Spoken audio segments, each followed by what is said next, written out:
Well, good morning guys, and welcome to tutorial computer science. In this tutorial, we'll be installing a small basic compiler for your computer, as long as it's Windows, alright? If you have an Apple or a Linux operating system, it will use the online version. Alright, so here I am. I'm going to go ahead and open Google Chrome. And what we're going to do is we could also use any other browser of your preference.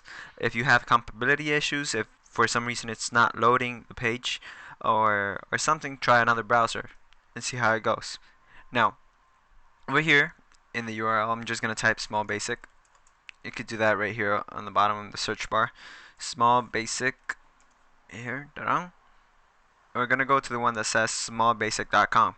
Usually it's the first one right here. We're going to download the Small Basic IDE, which is the Interactive Developer Environment. And as I said, we're going to download it, right?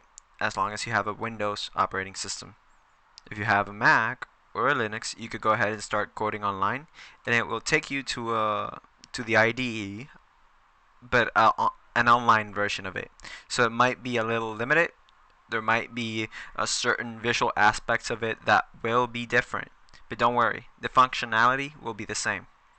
Alright, so let's go ahead over here. I'm going to click download. We're gonna make sure that everything's good. We have it in the folder that we want, and we click save. In my case, it appeared like that, asking me if I wanted to replace, because I already had it downloaded. So, and now we are going to open it.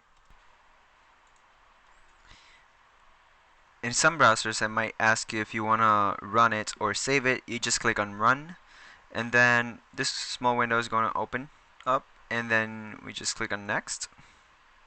I accept the terms and license license agreement. Next. We don't have to do anything else here. Next. Install. And sometimes your device might ask you if you want to let this app from an unknown publisher make changes in your device. In this case, since we know it's from Microsoft, we're going to put yes.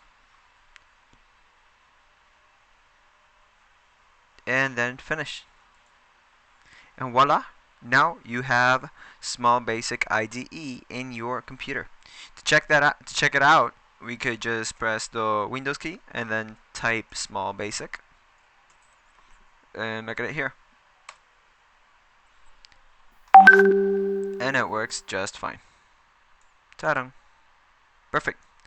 Now, I hope that video was helpful. This video, I mean. Thank you very much. If you have any comments or questions, please leave them below or send me an email. Thank you very much. Have a nice day.